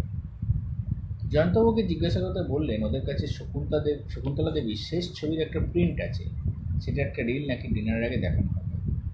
এই ছবিতে নাকি শকুন্তলা দেবী তার বিখ্যাত হারটা পরেছিলেন। গল্পটা হচ্ছে কপালকুণ্ডলা, আর শকুন্তলা দেবী ছিলেন লুৎফুন্নিসা। আমার তো শুনেই মনটা চনমন করে উঠল। ফেলুদা প্রাইভেট ডিটেকটিভ শুনে সকলের মধ্যে একটা চাঞ্চল্য পড়ে গিয়েছিল। মেরিসিলা এসে বলল, আমি আপনার একজন ভীষণ অ্যাডমায়ার। দুঃখের বিষয়, আমার কোনো অটোগ্রাফ খাতা নেই। আমি আজকালের মধ্যে একটা খাতা কিনে নিয়ে আপনার হোটেলে গিয়ে সই করে নিয়ে আসবো। বাংলার মধ্যে অনেকগুলো ইংরেজি কথা ব্যবহার করছিল শিলা, সেটা এখানে প্রায় সকলের মধ্যেই লক্ষ্য করছিলাম। বেয়ারেরা পানীয় পরিবেশন করছিল। আমরা তো মদ খাই না, তাই 3 জনে 3টে গ্লাস ফলের শরবত নিয়ে মাঝে মাঝে চুমুক দিচ্ছিলাম। স্যামুয়েল সালডানা আমাদের দিকে এসে বললেন, হজরতগঞ্জে আমাদের মিউজিক শপ, আপনার একদিন দোকানে এলে আমি খুব খুশি হব। আপনার দোকানে দেশি যন্ত্র বিক্রি হয়? ফেলুদা জিজ্ঞেস করলেন। এখন আমরা সেটারও রাখছি। এবার একজন ভদ্রলোক এলেন, তাকে দেখি বুঝলাম তিনি জয়ন্তবাবুর শালা। তার চেহারার সঙ্গে সুশীলা দেবীর খুব সাদৃশ্য। ইনি প্রায় সাহেবের মতোই দেখতে, কান্না চুল আর চোখ কটা। তিনি একটা হুইস্কির গ্লাস তুলে নিয়ে আমাদের দিকে এগিয়ে এসে বললেন, আমার নাম রতনলাল ব্যানার্জি, আমি জয়ন্তর ব্রাদার ইন ল। আপনাদের পরিচয়? এই সময় জয়ন্তবাবু এগিয়ে এসে আমাদের পরিচয় করে দিলেন। Private detective. রতনলাল গুরু কপালে তুলে জিজ্ঞেস করলেন, আপনি কি কোনো কেসের ব্যাপারে লখনৌতে এসেছেন? ফেলুদা হেসে বলে, না, সে ছুটি। এই সময় একজন ভদ্রলোক ঘরে এসে ঢুকলেন বাড়ির ভেতর থেকে। বৃদ্ধই বলা চলে, সম্ভবত 60-এর উপর বয়স নিশ্চয়ই। বুঝলাম তিনিও এই বাড়িতে থাকেন। ভদ্রলোকের চেহারাটা কীরকম যেন অপরিচ্ছন্ন, এই পার্টিতে তাকে মানাচ্ছে না। পোশাক অপরিষ্কার, দাড়ি অন্তত 2 দিন কামাননি, মাথার চুল লম্বা হয়ে কাঁধ পর্যন্ত নেমেছে। ভদ্রলোক জয়ন্তবাবুর পিঠে হাত রেখে আমাদের দিকে নিয়ে এলেন। আপনাদের সঙ্গে আলাপ করি, বললেন জয়ন্তবাবু। জানা গেল ইনি হলেন একজন চিত্রশিল্পী, নাম সুদর্শন সোম। এককালে খুব নামকরা পোর্ট্রেট পেন্টার ছিলেন, শকুন্তলা দেবীর অনেকগুলো ছবি এঁকেছিলেন। এখন রিটায়ার করে জয়ন্তবাবুর বাড়িতেই গেস্ট হয়ে থাকেন। আর্টিস্টকে এই বয়সে রিটায়ার করতে শুনিনি কখনো, তাই একটু অবাক লাগলো। এবার লক্ষ্য করলাম বৈঠকখানার দেয়ালে একটা ছবি, এক মহিলার, বছর 40-এর বয়স, তার তলার কোণার দিকে লেখা এস সোম। ইনি কি শকুন্তলা দেবী? বয়স বেশি হলেও চেহারায় বেশ একটা জৌলুস রয়েছে। তখন অবশ্যই শকুন্তলা দেবী আর ছবি করেন না। সুদর্শন সোম এবার বেয়ালার ট্রে থেকে একটা হুইস্কির গ্লাস তুলে নিলেন। ভদ্রলোককে দেখে কেন জানি কষ্ট হচ্ছিল। ঘরের মধ্যে সব থেকে বেশি কথা বলছিলেন স্যামুয়েল সালডানা। ইনি রাজনীতি নিয়ে উচ্চস্বরে তর্ক জুড়ে দিয়েছেন রতনলাল ব্যানার্জির সঙ্গে। সেই তর্কে দেখলাম সুদর্শন সোমও যোগ দিলেন। আমি খালি ভাবছিলাম শকুন্তলা দেবীর হাড়টা কখন দেখা যাবে। দুই গিন্নিককে দেখছি অতীতের দিকে দৃষ্টি দিয়ে চলেছে। জয়ন্তবাবুর স্ত্রী সুনীলা দেবী ফেলুদাকে এসে বললেন, আপনি অরেঞ্জ কোয়াচ খাচ্ছেন, ব্যাপার কি? আপনি ড্রিঙ্ক করেন না বুঝি? ফেলুদা এসে বলল, না, আমাদের পেশায় মাথাটা সবসময় ঠান্ডা রাখাই ভালো। কিন্তু আমি তো জানতাম প্রাইভেট ডিটেকটিভরা ভীষণ ড্রিঙ্ক করে। সেটা আপনার ধারণা হয়েছে বোধহয় আমেরিকান ক্রাইম উপন্যাস পড়ে। তাই হবে, আমি ভীষণ গোয়েন্দা কাহিনীর ভক্ত। ভালো কথা। ফেলুদা না বলে পারল না। আপনার স্বামী বলছিলেন আজ শকুন্তলা দেবীর হাটটা একবার আমাদের দেখাবেন। ও হ্যাঁ, তা তো বটেই। দেখেছেন, আমি একদম ভুলে গেছি। শিলা শিলা তার মার দিকে এগিয়ে এলো। কি মা? যাও তো শোনা, তোমার দিদিমার হাটটা একবার নিয়ে এসো তো। জানো তো চাবি কোথায় আছে? মিস্টার মিত্র একবার দেখতে চাইছি। শিলা তখনই চলে গেল আদেশ পালন করে। চাবি বুঝি আপনার কাছে থাকে না? জিজ্ঞেস করলো ফেলুদা। না, ওটা থাকে আমার ড্রেসিং টেবিলের দেরাজে। হাটটা থাকে সিন্ধুকে। এ বাড়িতে চুরি হওয়ার কোনো ভয় নেই। আমার চাকররা সব পুরনো। সুলেমান, যে আমার দরজা খুলে দিল আপনাদের, সে আছে আজ 30 বছর। অন্য চাকর সব পুরনো আর বিশ্বস্ত। 3 মিনিটের মধ্যে শিলা ফিরে এলো। তার হাতে একটা গাঢ় নীল মখমলের বাক্স। মেয়ের হাত থেকে বাক্সটা নিলেন সুনীলা দেবী। তারপর এই যে বলে বাক্সটা খুলে এগিয়ে দিলেন ফেলুদার দিকে। আমি আর লালমোহনবাবু বাক্সটার দুদিকে দাঁড়ালাম, আর দুজনের মুখ দিয়ে একসঙ্গে একটা বিস্ময়সূচক নিঃশ্বাস টানার শব্দ বেরিয়ে। এমন অপূর্ব গয়না আমি কখনো দেখিনি। নকশাদার সোনার হার, তাতে হিরে থেকে শুরু করে যত রকম মণিমুক্ত হয় সব বসানো। আশ্চর্য জিনিস, বলল ফেলুদা। এরকম হার দুটি হয় না। এটার আজকের দর কত হতে পারে তা আন্দাজ আছে আপনাদের? তা 2-2.5 লাখ হবে নিশ্চয়ই। হ্যাঁ, এটাকে বেশিক্ষণ বাইরে রাখা ভালো না।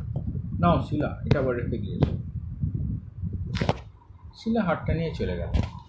একটা জিনিস লক্ষ্য করছিলাম, জয়ন্তবাবুর ছেলে আমাদের দিকে বেশি ঘেঁষছেন। দেখে মনে হলো ছেলেটি মিশুকে নয়, আর পার্টিটাও যেন সে বিশেষ উপভোগ করছে না। অবশ্যই এই টাইপের এই বয়সী ছেলেরা এরকমই হয়, এটা কলকাতাতেও লক্ষ্য করেছি। এরা নিজেদের দল ছাড়া কোনো দলের সঙ্গে মিশতে পারে না। ড্রিঙ্কসের পর্ব বোধহয় শেষ হলো, কারণ এবার একজন ভদ্রলোক এসে এক রোল ফিল্ম নিয়ে প্রজেক্টরে চাপাতে শুরু করলেন। কিছুক্ষণ পরে ভদ্রলোক বললেন, আমি রেডি আছি। জয়ন্তবাবু ঘোষণা করলেন যে শকুন্তলা দেবী অভিনীত কপালকুণ্ডলা ছবির একটি রিল দেখান হবে। সুলেমান, ঘরের বাতিগুলো নিভিয়ে দাও তো। ঘর অন্ধকার হয়ে গেল। তারপর ঘর ঘর শব্দ শুনে প্রজেক্টর চলতে শুরু করল। পর্দায় ছবি নেড়ে উঠল, সেই আদ্যিকালের ছবি। জয়ন্তবাবু বললেন, এটা 1930 সালের ছবি, ভারতবর্ষে টকি আসার ঠিক আগে। আমি অবাক হয়ে দেখছিলাম শকুন্তলা দেবীকে। দেখলে মেম সাহেব মনে হয় না। চেহারা সত্যিই খুব সুন্দর। আজকের দিনেও পর্দায় এত সুন্দরী বড় একটা দেখা যায় না। কিন্তু সাইলেন্ট ছবির যা দোষ ত্রুটি আর থিয়েটারি অভিনয়, সেটাও যে এই কপালকুণ্ডলায় নেই তা নয়। তবুও জানা গেল শকুন্তলা দেবীর পপুলারিটির খানিকটা কারণ। মহারাজা থেকে শুরু করে পান বিড়িওয়ালা পর্যন্ত সকলকেই মুগ্ধ করেছিলেন তিনি। সকলেই তার ছবি দেখত আর বাহবা দিত। 10 মিনিট চলে ছবি বন্ধ হয়ে গেল। ঘরের বাতি জ্বলে উঠল। সকলে আবার কথাবার্তা শুরু করল। এই অন্ধকার অবস্থাতেই যে আরেকজন ঘরে ঢুকেছে তার টের পায়নি। একে আমরা চিনি। ইনি এলেন মিস্টার সুকিয়াস। ইনি ক্ষমা প্রার্থনা করলেন পার্টির দিন এসে পড়ার জন্য। অর্থাৎ ইনি নিমন্ত্রিত হননি, এমনি বোধহয় জয়ন্তবাবুর সঙ্গে দেখা করতে এসেছেন। বিয়ার এসে খবর দিল পাত পড়েছে, ডিনার ইজ সার্ভ। চমৎকার মোগলাই রান্না খেয়ে আমরা যখন হোটেলে ফিরলাম তখন বেজেছে 11:15। পার্টি যে আরও কিছুক্ষণ চলবে